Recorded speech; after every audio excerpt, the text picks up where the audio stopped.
I'm Mark Seifter. And I'm Linda Zies Palmer. And this is Arcane Mark.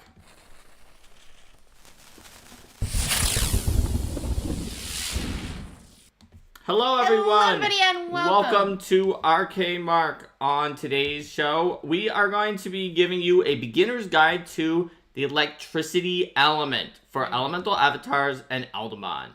This element is one that is fairly simple and good at offense. The main thrust of the element is that you're going to be charging up your electrical power to use it later for massive damage.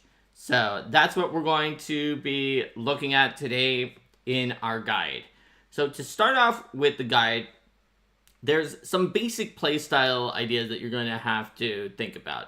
Now, you always were going to start your encounter without any charge. So your first turn, you're definitely going to be using it to build up a little bit. Mm-hmm. But you're going to have to decide what kind of tempo you want. Now, the very stereotypical tempo, especially at lower levels when you have 2 powers and a refresh, might be to charge, then discharge, then refresh, and repeat. However, depending on the situation, you might find that it's better to charge twice, refresh, and then be able to have a set where you discharge twice in a row. Now, this might be beneficial to you if you, for example, are in a very large battlefield where the fight has not really completely broken out on the first turn, and there's more like a little bit of maneuvering and putting up some effects on the first turn. And in that case, you already are fine with electricity. In fact, electricity is happy. That's a turn that you can charge.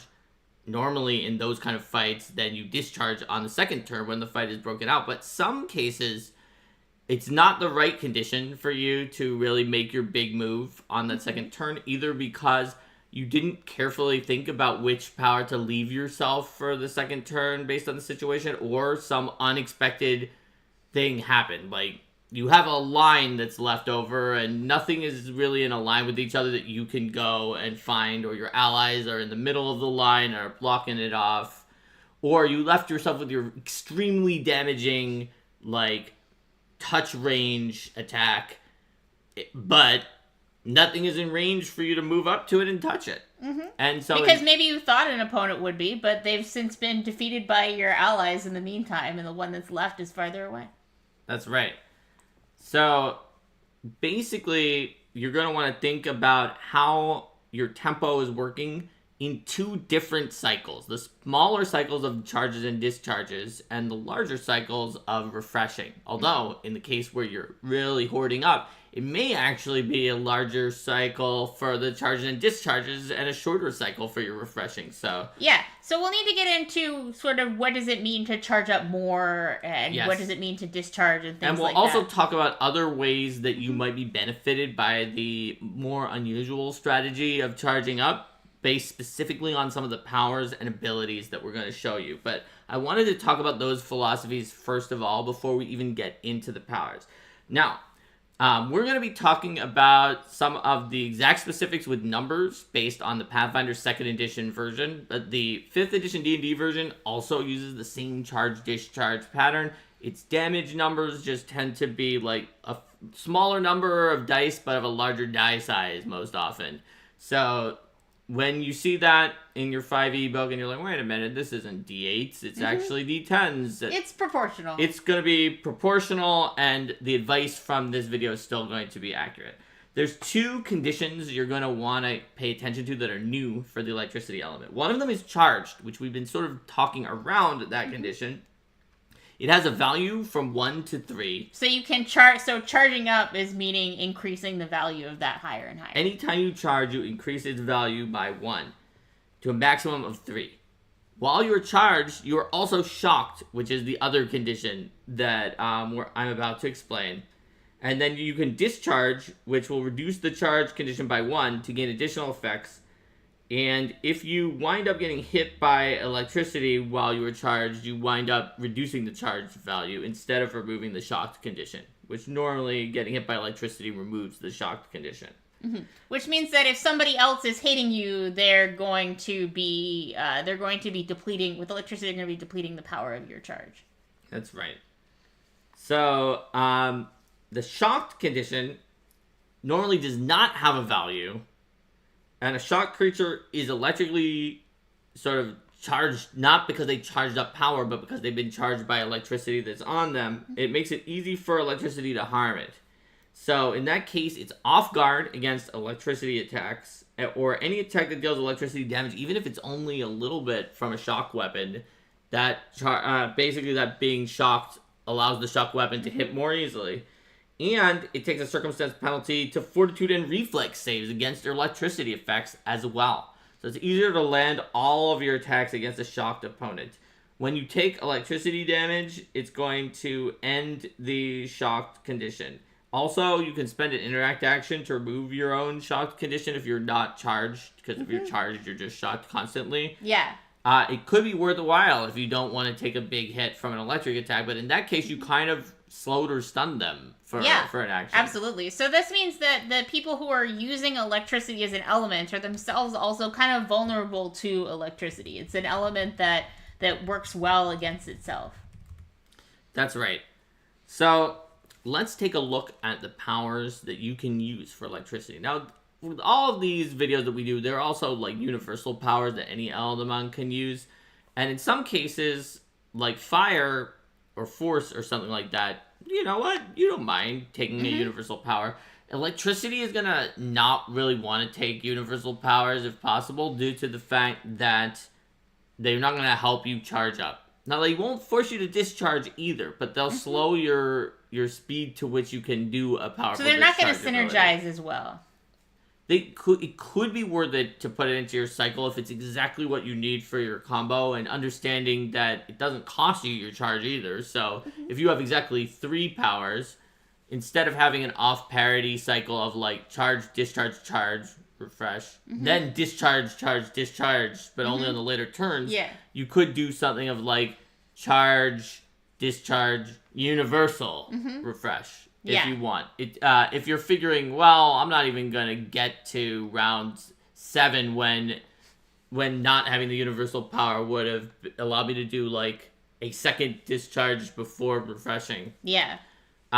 It's all up to you. But let's take a look at your first level active powers for electricity. You will start with electric surge and static shock as your active powers.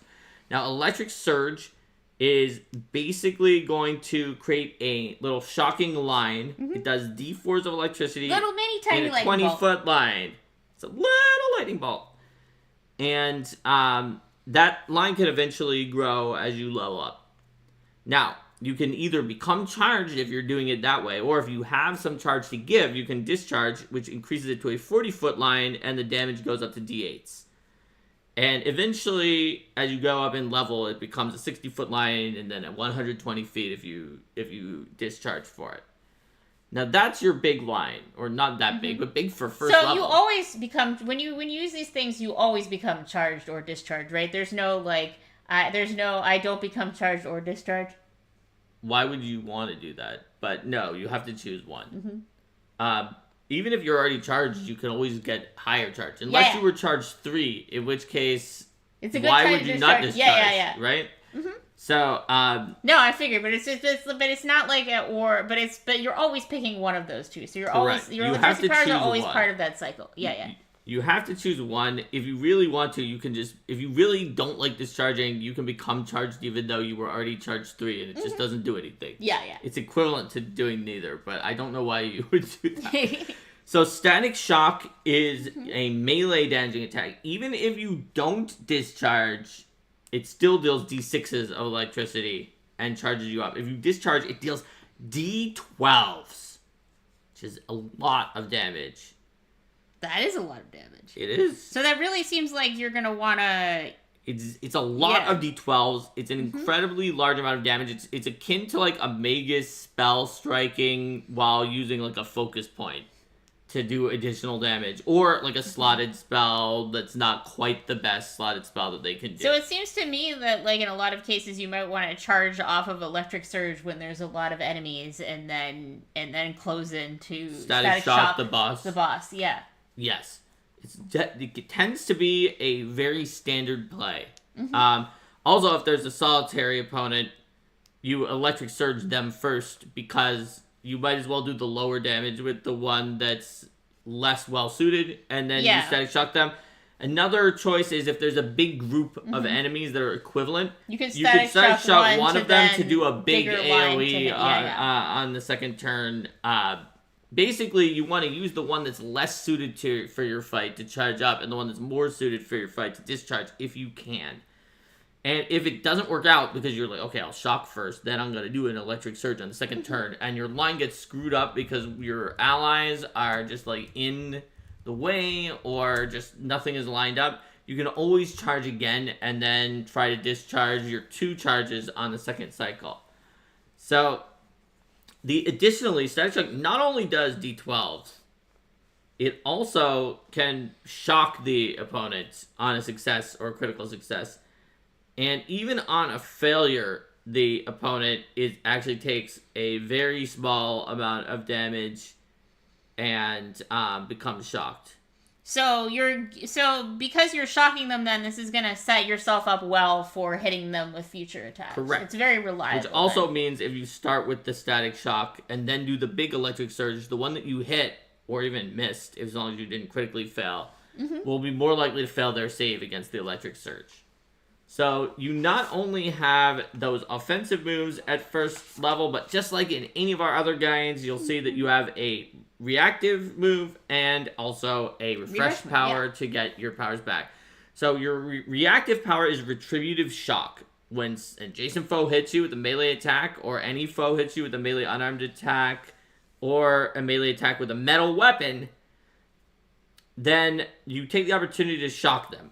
They take a very small amount of electricity damage with a reflex save, and they become shocked. Yeah, so it's even if they succeed, they take no damage and become shocked. So the trigger condition sounds kind of complicated, but it's more just like, did they either touch you directly or like get super close, or like there's something that's going to conduct things to them? Is there a clear path for the electricity? Is there a path for electricity to shock them? If so, facto, they get shocked. And if they critically succeed, they can avoid it entirely. But even on a success, they still get shocked, and you're more likely to land your next attack on them. So it's a great way to get revenge. This is a good starting point. And then high voltage is the refresh power, which basically is going to shock creatures that attack you. It basically makes like a voltage shield around you. And before the beginning of your next turn, the first time an adjacent creature hits you with a melee attack, a creature touches you, or a creature hits you with a melee unarmed attack, or a melee attack with a metal weapon, they take a actually decent amount of electricity damage, D6s. So that's that same set of triggers again. So once you learn that set of like, this is how electricity gets to you, then it's going to be consistent throughout. It's D6s with a basic reflex save. And it does not, as usual for such effect, if you go and touch them, it doesn't do anything. It only is if they choose to touch you. Because those types of effects aren't intended to be direct offense, but more defense / discourage the opponent from attacking you or lash out if they do. And high voltage is quite a lot of damage, but it only works for one turn, and on the first creature, even if they critically succeed and take no damage, they still discharge the effect harmlessly. But basically, they're probably not going to attack you if they're going to take that much damage, because it's frankly more damage than your active power electric surge deals, which admittedly is in a line, but this is on your refresh. You could even do it every turn. There's a question, does the numerical value of charge matter? So the numerical value of charge is basically going to help you determine how much you've charged up and how many times you can discharge in a row. There's also, we'll get to a power later that lets you discharge more than once on the same power. So unless stated otherwise, it's more of a counter of how many times can you discharge? Pretty much, unless there's some other ability that is based on that. So this is our first level kit. We've got the line, we've got the melee, and we like to go up into melee because we can shock things when they hit us with a reaction, and even when we're refreshing, we put up a little electric shield. They don't want to attack us that turn. So let's look at third level, though, because we can start branching out into different builds for ourselves at third level. So at third level, we're going to decide between electric shot or polarized. We can also just stick with what we have if we like that better. But we're probably going to try something new. So electric shot allows us to actually get something with a decent range. Because electric surge is nice that it's an AoE 20-foot line that's 40-foot with discharging. But 20 feet is not that far from me. Mm-hmm. We really have to get up into the thick of things still. With electric shot, we can shoot up to 40 feet away for D4s. And it actually becomes 80 feet with D8s if we're discharging. Now, of course, many of the times that you want to shoot something 80 feet away, like, you might want to do that at the beginning when you didn't have a charge. But if the fight is very long range and things are still 80 feet away on the second turn, it can be a nice thing to do. If you're wondering how to even get the charge in the first place, you could always just, like, shoot a line or something just, like, at nothing if you can't get up to it just to charge up. If you're willing to do that, you can get your electric shot. The other thing about electric shot is that it can swerve towards a target if they are shocked and deal half damage on a miss, but only if they're shocked. If they're not, then it can't, like, just swerve in the air towards the target. Because so you're going to want to... It's like a little bit of electromagnetism. Yeah. So this one really benefits from being not the first thing that you do. That's right. Both in terms of range and in terms of having that set up to over to them. Which also means it could be good to get it with another long range attack. Certainly you could use it with electric surge, but you would have had to get within 20 feet at first to do that. Although obviously electric surge eventually goes up to a 60-foot line. And when used, which is actually longer than electric shot by that point in time. However, electric shot also goes up eventually to 120 feet and then 240 feet. So it will always remain longer than electric surge's range. But you could even just stick with these powers until really, really high levels as two of your powers and use them at a pretty significant range. All right, so what if we don't want to do that, though? What if we would rather stick with... something that's more focused on a single target? Something that's more focused in a 30-foot range. It's actually going to polarize the target with the polarized power. So what that does is persistent electricity damage. So every turn they're going to take persistent electricity damage. They're also shocked for a significant amount of time, and the persistent electricity damage doesn't discharge the shock condition as normal for persistent damage. It's the only type that doesn't. And then you either become charged or you increase the persistent electricity damage to be extremely high. Now, obviously, that can be sad if they remove the persistent damage immediately, which is sort of a random thing that could happen. But with the higher amounts of persistent damage, you could deal quite a lot of damage and over if you time. get that set up, then they become a good swerving target for electric shot. Correct. Well. Although it's hard to have both of them, you could dip back for it at 5th level. But yes, and since it's a 30-foot range, it is a little bit longer than electric surge, at least to start. So you could also polarize someone to shock them and then do a static shock on them on the next turn because you're within range. Yeah, that's definitely more of the complete single target focus. Yes. At that point, you've lost your AoE. Yeah, that's true. But if you do that, then that's really the you because static shock wants to be second for how much it builds up. So if you can get them shocked too, then that's really gonna help you with the accuracy on that too. I think the very default single target giant killer build is first turn polarize, second turn move into range and static shock, and they will be shocked and you will be charged. Yes, and because polarize doesn't require you to be right up at them, but it has a range that's about one move, so if their distance stays around the same to you, then you can exactly. attack. So at 5th level, we're gonna actually, if we're an elemental avatar, we actually pick up 2 powers. Actually, I think Aldebaran do as well. So we could actually take both of the active powers, or we can take, let me see, we could take the active and the new reactive power, or we could dip back for the other one we wanted at 3rd level. So the new active powers at 5th level are Electric Field and Anvil Crawler Lightning. Electric Field creates an electric field around you that is any radius up to 15 feet or up to 30 feet underwater or on a big metal surface that conducts you. And radius up to can be super useful for hitting exactly probably as far out as you want to get to your enemies without being guaranteed to zap your allies. That's right. And so it deals D4s, but if you discharge, it's a 30 or up to 60 feet underwater on a conductive surface and does D8s. And obviously, even if you're allowed to do 60, you can still do a really small emanation if that's what you'd rather do. Because it's still going to give you the extra damage. So electric field is an incredibly good ad for that, like, melee, I'm sticking around, I'm going up next to you, I'm high voltaging. I'm going to get right in the thick of a lot of enemies. I'm going to be in the middle of you guys. You're all been attacking me and getting shocked by my and then reactions. Try to discourage them. Yeah.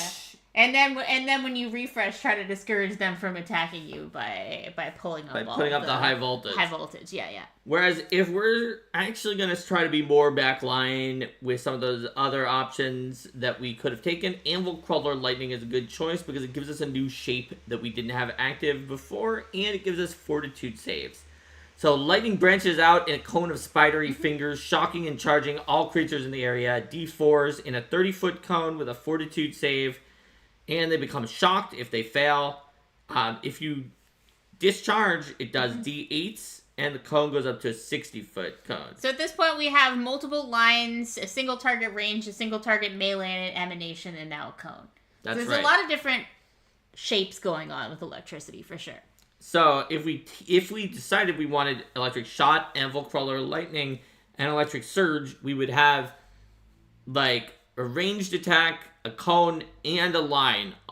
And we would be more staying away from the melee as much as possible. It's exactly the opposite of the other build. And it would allow us to target AC, reflex, and fortitude. Which is really nice, too, for being able to, when you have an opponent that has a really high defense, being able to get around that. Now, I like Retributive Shock. I actually think, especially if you're up in the thick of things, it's really nice to turn your enemies' attacks against them. But Reactive Chain is something that is more aggressive, because it's a reaction that actually reacts potentially to your own attacks, rather than to your enemy's actions. So whenever a creature within 30 feet takes electricity damage, and there's a shocked foe within 30 feet of the damaged creature who didn't take electricity damage from the same effect, you cause electricity to arc to the shocked foe, and the triggering shocked foe takes half the electricity damage the other creature took with a basic reflex save against the power DC. So obviously, if you shock somebody and then you do a discharge static shock to somebody else, the damage of a discharge static shock is so high that even half of that damage is very high. Yes. So this is going to be really useful for people who are really up in the thick of things in melee, because there's going to be a lot of creatures within 30 feet. Or if you're really going out of your way to try to stay back, as long as you can have at least one creature within 30 feet that you can use for this. Also, you can discharge to trigger and use Reactive Chain against a foe adjacent to you, even if they're not shocked. So, yes, so basically what you want to do with Reactive Chain in a lot of cases is, let's say you want to do a static shock. Let's say you want to do a static shock against the boss who has very high AC, but static shock does D12s, but the boss has high AC. If you miss, you do a minimal amount of damage. The D12s don't even matter anymore. So what do? Well, if there is a mook within 10 feet of the boss, stand in a space where you are adjacent to both of them. Then static shock the mook. Now you're hoping for a critical hit against the mook. Yeah, so then half of the critical damage is like a regular hit, and the boss is forced to make a yes. reflex save against that, which is not the same as their high AC. Yes. And even if they make it, they'll still take half of half. Yeah, and especially, there's big armored type enemies, which there's a lot of them who have AC that's super high, and then their fortitude's great, and then their reflex is garbage. If the mooks are too far away to put that little sort of electric circuit where you're in the middle of them, you can also intentionally, while you're charging up, shock the boss with some other power like polarize, which lasts for a while. And then you polarize does make a fortitude save, so you might want to use something else for this. And then you go up and smack the mook, and then once again try to crit. It's sort of like, I'm not trapped in here with you. You're trapped in here with me. If like leave that flanking position on the other side of the boss, and then the mook will be like, yes, I'm gonna take the flanking position. I'm gonna help my boss, and I'm just reactive chain. Exactly. So it's actually pretty solid, and is especially good for the melee build. Alright, so moving on to 7th level. We're going to have to be picky about what we take at 7th level, because there's 3 good choices, but unlike at 5th level where we got to take 2 powers, we only get to take 1 power here. So at 7th level, we gain Supercharge or Forked Lightning as an active power, or we can gain the new refresh power, which is Devour Charge. So Supercharge. Supercharge is a very fundamentally meta-changing power. Although it may change it in a way that you didn't like, and so only take it if this is what you want. So, when you charge up, those other powers that, we'll do D4s, whatever. Supercharge does not do anything when you charge up, except for charge you 3 times. It does not give you any benefit, except for that it gives you 3 charges. But if you discharge, you supercharge, that's the only way to deal any damage. And discharging once deals D8s to foes within 30 feet. Discharging twice deals D10s to foes within 60 feet. By the way, it's only to foes, not to allies. And discharging 3 times deals D12s to foes within 90 feet. And also, those who fail are shocked for 1, 2, or 3 rounds, depending on how much you discharge. So this could be something where you supercharge on one go round, and then you refresh, and then you supercharge to explode all the charges that you built up? Correct. We're also going to see when we look at the elemental abilities that Capacipod has the ability that when you charge up to 3, it goes up to 4, and it can hold 4. So you can do some interesting things where you supercharge Capacipod as your first action. Then on your second action, you discharge once on some other power. Else, and then then you refresh, or actually no, you don't have to refresh it. But you refresh at some point, and then you discharge supercharge for 3. There's a lot of actual. Well, options. wouldn't you need to refresh because you used supercharge already to do the? Well, you need to refresh before you supercharge, but you would actually have another power at that point, so you could. Use that it, and then refresh, then maybe charge up one more time and then discharge supercharge. There's a lot of possible options here. So, especially with Capacipod and supercharge. So, unsurprisingly, Capacipod takes supercharge in its build. The other option is Forked Lightning, which electrocutes a foe and forks off to strike nearby charged creatures. Basically, you choose one foe within 40 feet, and it branches to hit all shocked creatures other than you within 20 feet of the initial target. It deals D4s with Fortitude save, or D8s if you discharge. And so you probably want to use this second after using some other AoE to just correct zap a lot of folks. And if you discharge, your initial target can be up to 60 feet away instead of 40, and the secondary target can be up to 30 feet away from the initial target instead of 20. So yeah, if you've managed to charge up, shock a bunch of folks, then Forked Lightning will just hit all of the ones that you shocked. Yeah, so if the battle went on long enough that you supercharged to shock a lot of people and then Forked Lightning, then they are not going to be pleased because they're going to get hit again. Now, but your other option was to change from High Voltage to Devour Charge, and especially if you're hoping not to be hit in melee to begin with, Devour Charge might be a good choice. It draws in charge from nearby foes to rearrange your elemental electricity and refresher powers. For each foe with a shock condition within 30 feet, you can choose to devour their charge. This causes them to take electricity damage equal to your level and become off guard for 1 round, removing the shock condition. If you devour the charge from at least one foe, you become charged.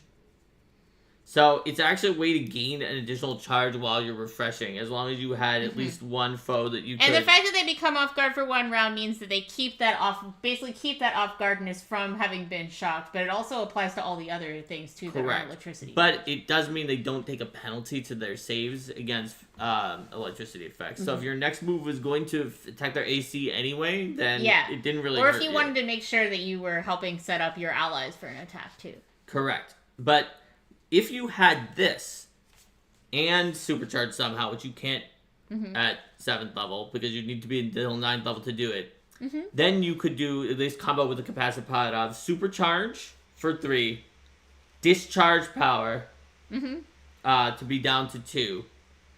Then your third one is discharge. Oh, sorry. Supercharge for 3. Then you get up to 4 because you're capacipod. Discharge down to 3. Discharge down to 2. Yeah. Refresh to eating 4. it back up to 3. Doesn't it go to 4? Only once per fight. Oh, once per fight. Back up to 3. Mm-hmm. Then start the next cycle by discharging supercharge. Which Yeah. would actually allow you to, other than that first round where you didn't do anything, to do 3 discharges in a row, one of which is a triple discharge on supercharge. Yeah.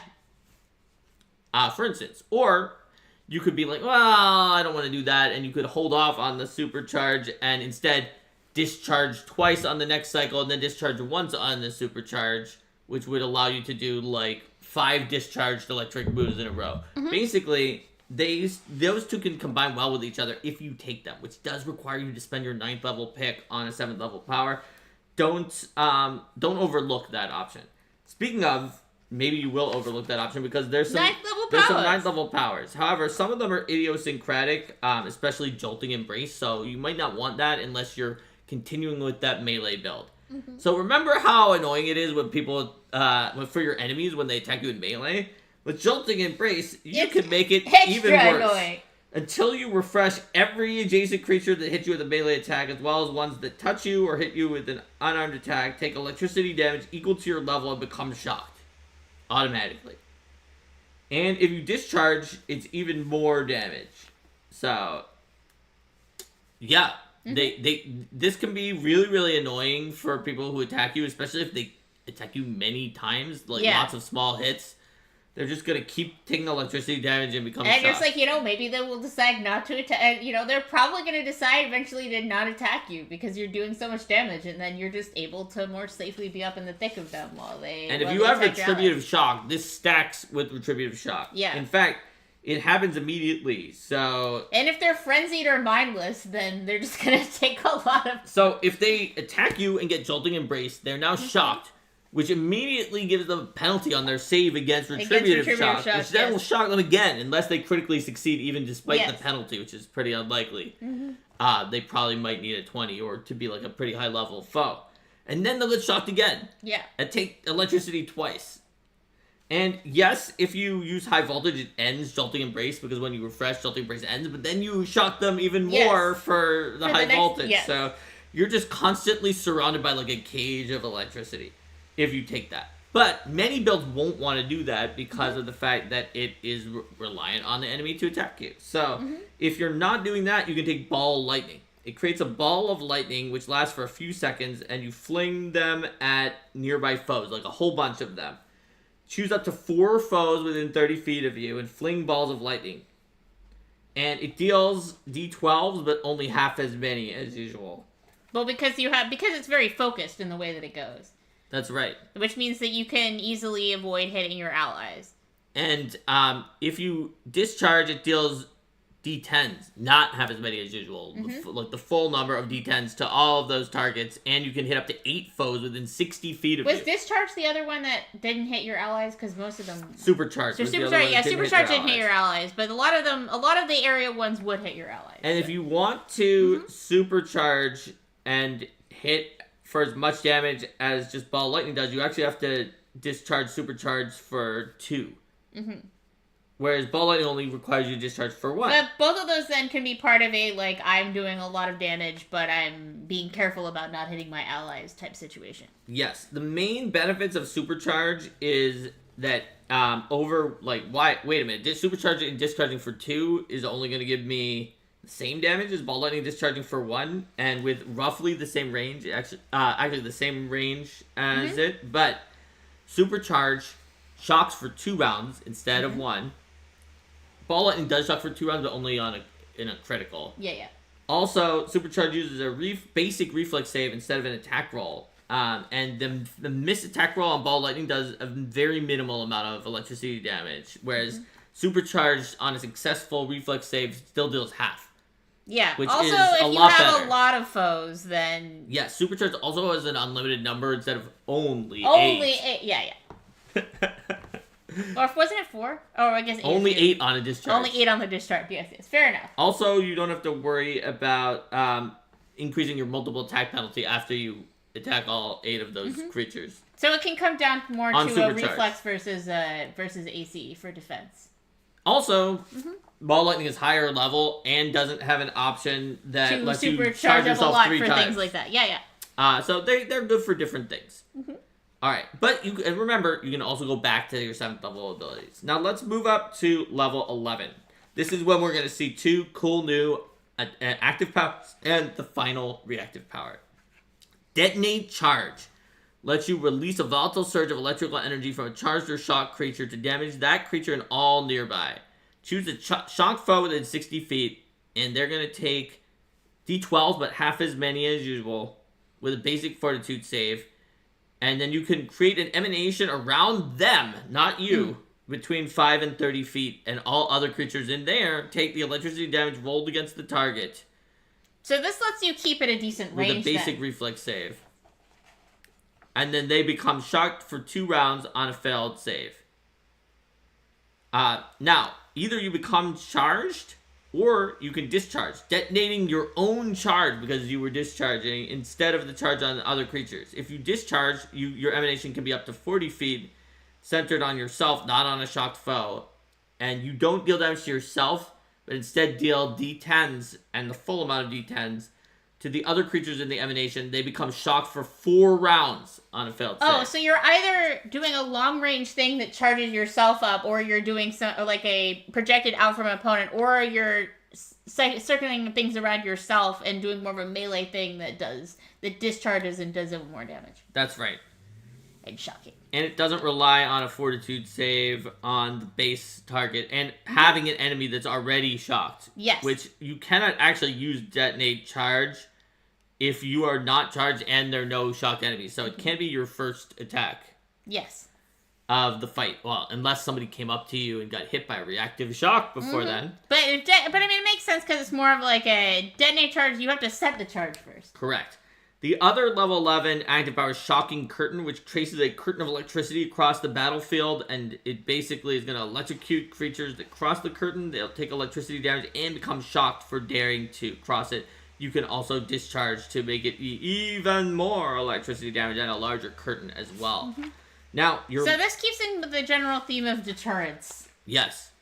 You can definitely be obnoxious by putting up curtains to either trap someone in melee with you on one side of the curtain on the same side, or if you're arranged to put it between you and the enemy, so they have to cross it to get to you in melee, but to do so, they wind up becoming shocked, and then they will eat your attacks.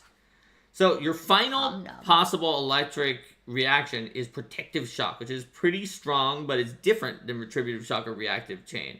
When an adjacent foe hits you with a melee attack, or any of the other things that could have done a Retributive Shock, instead of shocking them back, you try to zap them and stun them to cancel their attack. Right as they're going to hit you, they have to make a Fortitude save against your power DC, and on a failure, they disrupt it and they don't hit you. Oops. On a critical failure, they also... so if they... Let me see, hold on. Yes, no, that's the only thing that happens. Even on a critical failure, nothing else happens. However, if you discharge for Protective Shock, which is going to force you to discharge for your reaction. Just like Reactive Chain forces you to discharge if you're going to use it to create your own sort of chain. Yeah. Then, before they roll the Fortitude save, you can discharge. You don't get to wait and see, you don't get to wait to see, how do they do? Yeah, so you have to... There's a little bit of a gamble there in how much you want to power it up. And... then, in that case, if they fail to save, they also lose one of their remaining actions for this turn. Which is similar to being stunned one, but that is applied immediately on their turn. Yes. It's applied immediately, and if they didn't have any actions left on the turn, then they don't lose anything. So, that is Protective Shock. But you can just choose not to discharge when you know they don't have any actions left. That is correct. Because you may not know the results of their save, but you probably know how many actions they have left. If they moved up to you and they have 2 left, you could potentially make them lose their entire turn. Yes. With this reaction. It's pretty strong. Alright, so we've now moved on to 13th level. This is where we have 2 more active powers and the final refresh power, which is a very simple final refresh power. So, our active powers are Coruscating Chain or Spasmodic Shock. coruscating chain is going to choose a creature within 250 feet. So hugely long range. Then deal d6s of electricity damage with a basic reflex save. Unless they critically succeed, you just keep chaining to creatures within 30 feet. And you can either stop when you want to stop or when a target critically succeeds. You can't target the same creature more than once, and they have to be within 30 feet of each other and within 250 feet of you. You also need line of effect to all of them. You can't just go around the corner and things like that. But you can sort of draw a line between your opponents as long as they're within 30 feet of each other. Now it only does d6s, but if you discharge, it does d10s. And you can hit a foe within 500 feet, and the targets can be within 60 feet of each other. That's a lot of damage. Spasmodic Shock. Choose one foe within 120 feet. It deals only d4s, even though there's a 13th level power. And it has a fortitude save. Basically, you either become charged or you discharge to increase the damage to 1d8s. And if you discharge, then the clumsy condition increases to 2 on a success, 3 on a failure, or 4 on a critical failure. And the reason why I'm saying it increases is because even when you don't discharge, a successful save causes them to be clumsy 1 and shocked for 1 round. A failed save causes them to be shocked and clumsy 2 for 3 rounds. And a critical failure causes them to be shocked and clumsy 3 for 1 minute. Clumsy is a huge debuff. For 1 minute. And if you discharge, that would be clumsy 2 for a round, plus half damage and shock on a successful save. Yeah. So this or clumsy 3 for 3 rounds, shocked and full damage on a failed save. Or clumsy 4 for a minute and shocked for a minute. So the huge debuff is the focus here, and then the damage is also a nice to have. That's why it only deals want to discharge d8s to 1 target. It's still pretty good. I mean, compare it if you want to synesthesia. Synesthesia's debuff is obviously better because not only does it do more of a clumsy condition on the successful save than a discharge spasmodic shock does, but it also does other debuffs. But it certainly doesn't do any electric damage, right? Alright, so your last choice is the final refresh part. It's very simple. Recharge. Recharge! You refresh and become charged. Actually, you technically become charged first and then refresh. That's, so... pretty straightforward. Yeah, that's you simple. charge, then refresh. It's strictly worse than Devour or Charge if there is a charge within range for you to devour, because that also refreshes you while also doing some things. But... although, to be fair, maybe it isn't if you wanted to leave them with the shocked condition because you were about to use a saving throw effect. But it's much more reliable because you always will and if get you want to your stay charge. super far away from your opponents, this doesn't require you to come up close. In fact, we talked about before, if you're not in range for any of your stuff on the first round, what do you do? And we said, well, you could shoot a line at nothing. If you have recharge, you could just recharge. Because shooting a line at nothing means you don't have the line left. Yeah, you didn't use any powers. If you have and recharge, you could just use it on every turn until something is in range of your abilities. And then you'll have gained some number of charges by doing that. Now, obviously, it's... That's not that... given that you're not going to be near things, it would have been nice to have supercharge as one of your active powers because you could have spent 1 turn and gotten all 3. But you might not have wanted to have supercharge in your loadout. So there's still some benefit especially as you get to higher levels, Exactly. And Rohit says fancy words for these powers. Yeah, some of them do have some pretty well, when fancy you're words. trying to come with a lot of words for powers and they're all like the same element, you're like, you can only say shocking so many and charge so many times. Also, spasmodic shock is about the spasms that affect the creature's coordination, because it says you send an electric charge coursing through a foe's nervous system, leading to spasms that affect the creature's coordination. So it literally is about that. Spasmodic shock. It's not just like I threw spasmodic in there just for That's lulz. just for alliteration. But it also isn't not for the alliteration with coruscating chain too. I mean, that's true. So now we've moved past the point where we're going to get anything except active powers and then eventually ultimate. At 15th level, we could be Ride the Lightning or Storm Spiral. So also, some of these terms are just alliterative, fancy words. Some of them are like real words for like actual storm things. Mm-hmm. But anyway, Ride the Lightning is also a reference to Yes. Ride the Lightning. Mm-hmm. You transform into lightning and surge forward in a straight line. The lightning you become shoots in a line up to 120 feet, dealing D12, but half as many as usual, with a basic reflex save. Your movement as lightning still triggers reactions, but very few effects can actually affect you when you're lightning, unless they counteract Ride the Lightning or directly divert a lightning bolt. At the end of the line, you transform back into your original form, having moved the intervening distance. If you either become charged, or if you discharge, it does full number of D12s instead of half number of D12s, and you can move up to 240 feet. Whee! That's pretty far. Like, that's a lot of move. Even if you don't hit anything with that, moving 240 feet isn't that bad. Your other option is Storm Spiral. You surround yourself with numerous cones of electricity in a swirling storm of destruction. Choose to create between 1 and 4 cones of your choice of size between 15 and 60 feet. If you create 4 cones and place them so they don't overlap, they surround you completely. If you're medium or smaller, this is akin to an emanation at ground level. Yeah. So, it doesn't hit creatures more than once if they're somehow in more than one of the cones. But it's important because if you're not at ground level, then... Yes. But if they're in at least one of the cones, they take D6s of damage. Or if they fail, they become shocked, or possibly shocked for 2 rounds on a critical failure. If you discharge, it deals D10s, and the cones can be up to 120 feet. Mm-hmm. This also helps you avoid your allies, too, being able to focus their directions. Yes, and you can also be like, well, this one is 20 feet, and this one over here is 60 feet, because there are no allies back there. Yes. So you can really control your Storm Spiral to do whatever you want to do. Mm-hmm. All right, now let's look at the most powerful non-ultimate powers you can get. Supercell and Super Bolt. Something's going to be super. Mm-hmm. So Supercell is an extremely powerful lightning storm that electrocutes creatures in the area. It's a 20-foot burst within 120 feet.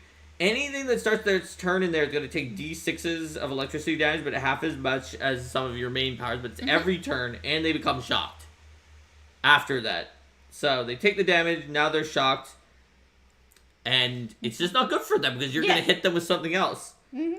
And you're definitely going to want to, I mean, if your party members would want to try to find some way to lock them down in that area. I'm imagining, like, these guys working together with ice. It's like, let's be slow and not be able to move very far when you're in this terrible area of terribleness. Yes, superconductivity is ice plus lightning, right? Yes. And so... if you discharge, it deals full D6s, which is quite a lot for an overtime effect. Mm-hmm.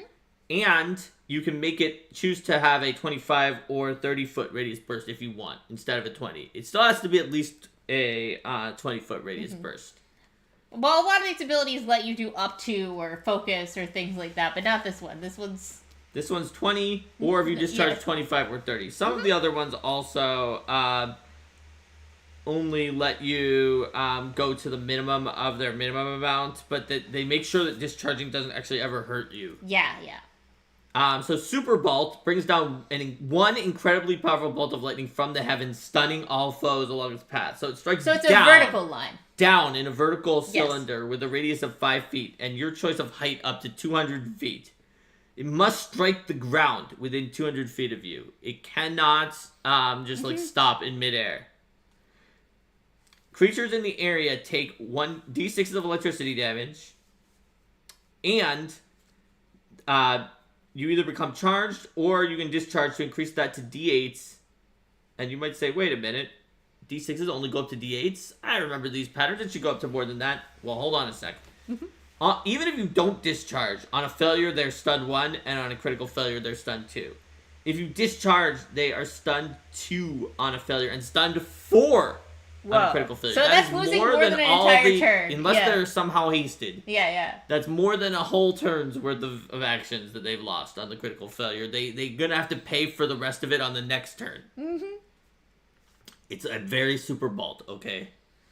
You're probably not going to have enemies all lined up against each other vertically, so probably this is just focused on completely wrecking the enemy that you want to hit the most. So what about your ultimate powers? Ultimate power. So your first option is Mjolnir. Naturally. You hurl a hammer of lightning into the air where it floats up to 120 feet away laterally and up to 60 feet above the ground. At the end of each of your turns, the hammer shoots lightning at your foes below it vertically and within 60 feet laterally, dealing d12s of damage, but only at half your levels, with a basic reflex save. The hammer lasts until you refresh. You can't discharge on this. It's just going to do it. It's just going to until keep you doing refresh, this it will keep ridiculous doing storm. Yeah. an incredibly high amount of damage. It's more than the supercell by a significant amount. Even the discharge supercell, it's actually around the same as that, but it has a much wider area that it will hit. Yeah. And you could use it with supercell. Yes, if you use Mjolnir and supercell, and somehow your allies lock them enemies down in that area, they're really not going to be happy. Yes, absolutely. And again, this is hitting only your foes, so correct. It's pretty convenient. Now, what about Vajra? Well, these all come from legends, right? Mjolnir is the legend of Thor, but the legend of Vajra was that it was indestructible and irresistible in that sort of context. And so I wanted Vajra to also be an irresistible lightning to follow the myth and religious use of Vajra. So you call forth a legendary indestructible and irresistible lightning bolt and thrust it forward at your foes. All foes in a 30-foot wide line up to 2,000 feet long are electrocuted. So basically, anything you can see, and probably beyond that, and just anything that could even conceivably be related to the combat in any way, or have been in the last... it's only 30 feet wide. I bet you probably can't hit... No, could be hit by it, though, because, could be hit by it, yes. Because within the 2,000-foot range is, okay. I'm just saying, you probably can't hit the whole battle unless they're all on one side of you and within 30 feet. No, I know, but yes. You're not going to get out of 2,000-foot range. Nothing's out of your range, really. Even that dragon that thought it ran away when it triple moved 540 feet on the previous turn. Yes. It deals d8s of electricity damage. It is truly irresistible. Ignores resistance. Even creatures that are immune to electricity are affected, taking force damage instead of electricity damage. Creatures can't dodge the lightning, and their bodies can't hope to withstand it, but an unbreakable will allows a foe to deny the lightning bolt's legend and mitigate the effects. So it's a will save lightning. It's actually a will save where you're just no, there cannot be a lightning that is this impossible. On a critical failure, they take double damage and are shocked for a minute and stun 1. On a failure, they take full damage and are shocked for a minute. On a success, they take half damage and are shocked for 2 rounds. On a critical success on their will save, they're still effective. It might be irresistible, but the foe's will is so unassailable they only take minor damage. They take a very small amount of electricity damage, but they don't take nothing. Yes, that's correct. Even on a critical success, they still take something. Well, because, I think it's important when I'm, referencing myth or religion to follow its legend, and one of the most important things about Vajra was that it was completely irresistible and indestructible force. So, that's Vajra. It and Mjolnir are both ridiculous. Yeah. You're going to have to choose, because they're both very strong. So, that is all of the powers. And we've talked about some of the builds. Let's quickly take a look at the other abilities that are related to electricity and the elemental avatars who use it, and then move into the Eldamon powers so we can see which ones stack up with which build. We even mentioned Capacipede in passing, but there's an electric porcupine who loves that melee build. So, your elemental locomotion is you jolt off like a bolt of lightning. As a single action, which has the move trait, you must start from a solid surface and move in a straight line in any direction, out to half your land speed without triggering reactions based on movement. So you're moving at lightning speed, zapping yourself If over. your destination contains an object or creature of significant size that substantially conducts electricity, such as copper, silver, or gold, not just any metal, it has to be really, really be conductive. Yes. You can move up to your land speed instead of half your land speed. If you end the movement somewhere that can't support your weight, such as in midair, because you just jolt up into the air, you fall. Now I'm just imagining a group that's I'm just gonna have it's okay, here, now wear a suit of gold armor. Why am I wearing a suit of gold armor? I'm gonna land on top of you. Yep. So your elemental manipulation lets you control electricity and electric current, diverting electric currents or electric charge. This also allows you to give an adjacent creature the shocked condition.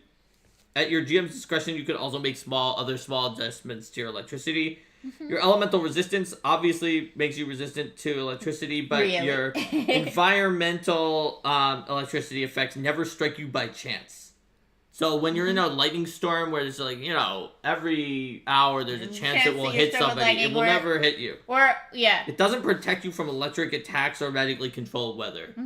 Only from just regular But I imagine weather. as a GM, if it's just like, this electricity bolt hazard strikes someone at random, like, I'll probably be like, not you. Instead of a D4 for you four, I'm going to roll a D6 and use it to determine which of the other three, because you will not be hit. Because sometimes there are hazards that are like that. I've done right. them before, where it's like it hits a random person. And if it's just normal environmental electricity, it will not hit you.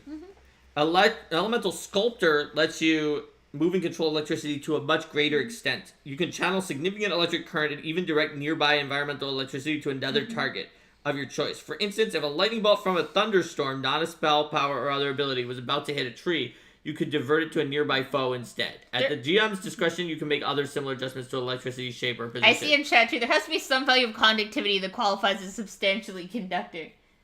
Oh yeah, absolutely. I could totally see some folks in our home group being like, yes, but if the what is the exact value? What is the exact value? Okay, let's check the chart. What treasure items do we have? So the elemental senses are an improvised volt sense out to 30 feet, which can sense electric potential and currents. It can notice electric power moving around you, and maybe most living creatures which have small electric currents within their nervous system. However, those currents are so small that a creature that's taking, that's sort of hiding, does not need to take specific precautions against Vault Sense, because already by like kind of slowing their movements and taking it easy, it can protect against Vault Sense. Now, obviously, if there's anything stronger than like your tiny nerves of electricity, you do need to take precaution against Vault Sense because it's going to sense you. Your elemental shield, basically... You're going to find the electricity elemental, that's for sure. Yes, your elemental shield works well with all your other melee things. If the enemy misses you because of the elemental shield, guess what? They get shocked. There's so many ways to shock them. Your elemental surge will shock the foe. And lastly, your enhanced locomotion allows you to chain the lightning jolts from your elemental locomotion. As long as you keep using it to move at least once per turn, you don't actually fall until your next turn. Aha! So you can kind of hop through. Yes, it's technically not a fly speed. Yes. You can move straight up without counting as difficult terrain, although you still move at half normally with this elemental locomotion. Unless you're going to a large concentration. You keep ignoring reactions based on movement, but... basically, you could just keep doing these weird chain of lightning bolts. They're like, well, why? It's like, are they flying? No, they just keep chaining around through the air. Alright, so, those are all of the powers and abilities you can get. But what about the Eldamon? Yeah, what Eldamon are going to work well for each of those abilities? Well, each of the Eldamon have a very distinctive ability set, and Tawurtle is the common Eldamon for a reason. It's the easiest to handle because of the fact that you can overcome one of the drawbacks of being an electric Eldamon, which is resistant shell elemental ability. You have an outer shell of energy that's electrically resistant, allowing you to safely store your charge. When you are charged from your own elemental powers, you don't become shocked, and you don't reduce your charge condition from effects that would remove the shock condition. So then you don't have to worry about that whole mechanic. Yes. Your form ability is retreat into shell. As a single action, you retreat into your shell. Gain some AC, but become immobilized. Your charge under your shell. Yes. And your evolution ability is shell fortification. You gain resistance equal to half your level to precision damage, and when a creature critically hits you, you can attempt a DC 17 flat check to negate it because of your shell. So if you expect to be dealing with other electric foes, this is a pretty convenient one to have. Yes, and it's got some tankiness to it as well. Then there's Ionu. Which is the electric wildebeest Eldamon, as opposed to Tawurtle, the lightning turtle, which has Chelawat and Thortus as the battle and evolve form. Ionu has Wildebuzz and Shakono as the battle and evolve form. And basically, your elemental ability is rampaging. Your electric charges rampage through your foes, allowing them to occasionally cling after they suffer electricity damage. When a foe shocked from your elemental powers takes electricity damage, they must attempt a DC 5 flat check. If they fail, basically there's a 20% chance that they still are shocked. It doesn't extend the duration. If it's only shocked for a round, then that might not matter. But some of these shock for a minute. It's like, yeah, it's a minute, but also you're gonna clear the duration by you're gonna hit them before then. Yeah. But with Ionu, maybe they will still have it. Yeah, especially if you're hitting large areas and you're hitting lots of creatures at a time. Then Somebody's you can say, gonna still be shocked. Now I'm gonna Which focus is important on them. because then if you want to like devour their charge, they still have it. Form ability is static fur. Your fur gathers up electricity when you charge and rampage around. If you spend at least 3 of your actions on your turn to stride and don't use a power on that turn, you become charged. Mm-hmm. So that's actually could be a good one if you have to reposition to gain charge. It's also actually particularly good when you're in the situation where you cannot use any power on any foes on your first turn, which you do start with static fur. So if you aren't able to get within 20 feet, you're like, well, I had to move up anyway, so now I move up and exactly. charge. Yeah. But instead of like shooting off your line at nothing to get charge, and then now you don't have the line. And you may not have, you didn't get all the way up there because you just moved. Yeah, you only moved once. You can move 3 times. Even if moving once is all you really needed, you can move pointlessly for some of the times, get your charge, and still have both of your powers left. Yes. With static fur. And then lightning rod tail. When an electricity effect targets a creature within 30 feet of you or includes a line within 30 feet of you, if it could have targeted you or aimed the line to hit you, you can choose to attempt a counteract check using your power DC minus 10. If you succeed, instead of ending the effect, you force it to target you or to aim the line to include you. If there are several ways to do so, the originator makes all other decisions as long as they target or include you. So your lightning rod tail just kind of zaps up and forces them to use their electric attack on you. Or on Ionu. So then there is Porcute, the other uncommon choice. The electric porcupine Aldemon, which has a battle form of Electropine and a evolved form of Erethizap, which is actually the last Aldemon in the Elder Rap because it rhymes with Elder Rap. That's true. Erethizap is known for this very dubious distinction. So anything at all related to the Elder Rap is dubious. Yes, that's correct. So Porcute's elemental ability is Jolt Spines. Where is the Elder Rap anyway? Is it on the Roll for Public? I think it is. By the way, I usually talk about their evolution conditions before. I think I forgot. Tawirtle wants to experience pure thrill from risk-taking. Ionu wants you to help it taste a magnificent storm. It just wants to go out into the storm, and it's a storm chaser. And Porcute wants you to help them keep their word and hold fast to their code against harsh odds.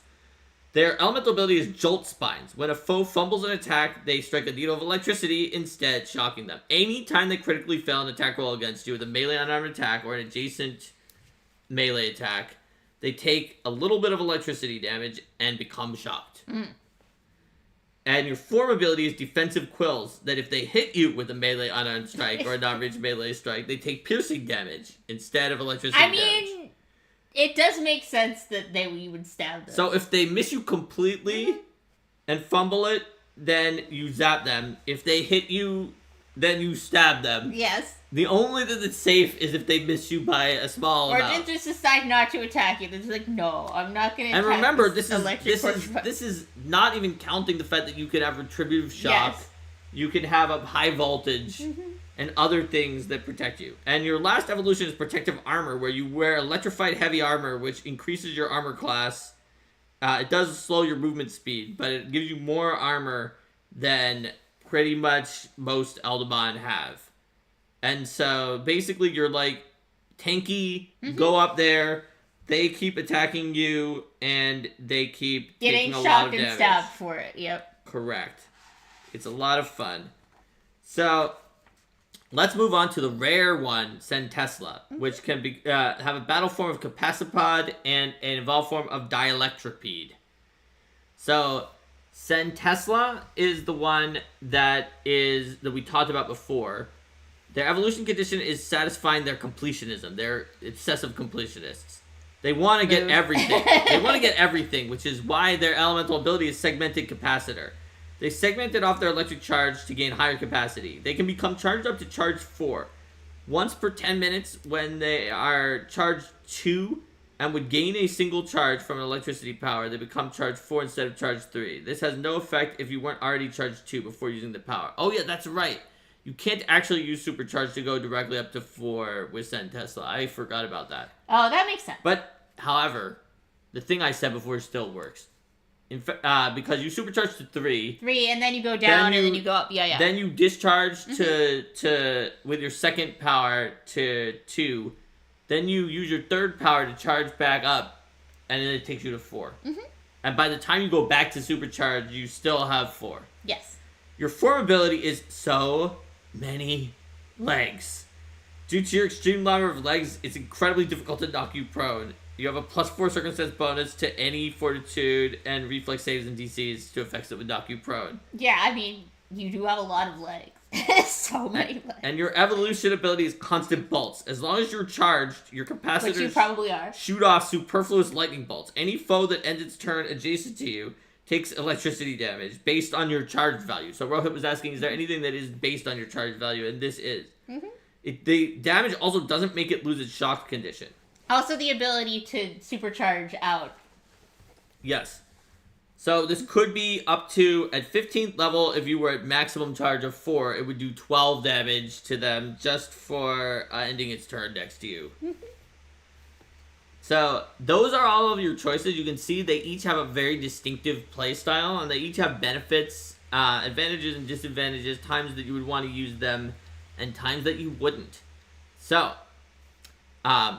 if you take some of these builds, electricity can make an excellent melee scrapper that punishes enemies for attacking you. Look, other than maybe Tawirtle going to its shell or Poor Cute wearing its armor, you're not going to be able to tank too much, but they're still going to regret everything that they did when they beat you up when you go into melee. Or you can go with high mobility, Ion You, stay at range, or just supercharge yourself up with a Zen Tesla and then rain down destruction upon your foes. So, you've seen all the builds, you've seen all the powers. What combinations do you want to make? You can let us know in the comments. And please like and subscribe if you enjoyed these Eldamon beginner guides that we've been doing here on the show.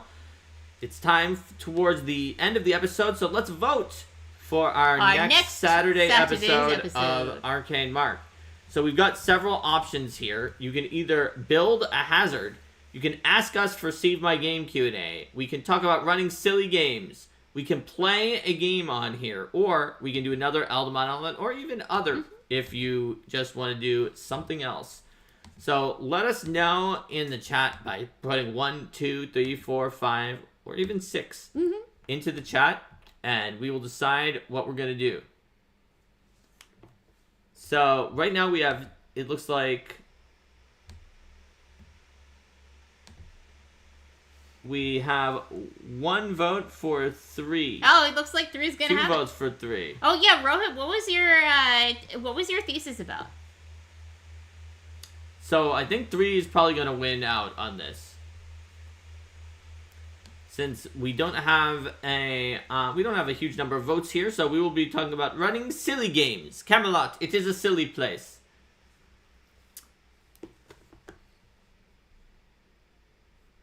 Alrighty.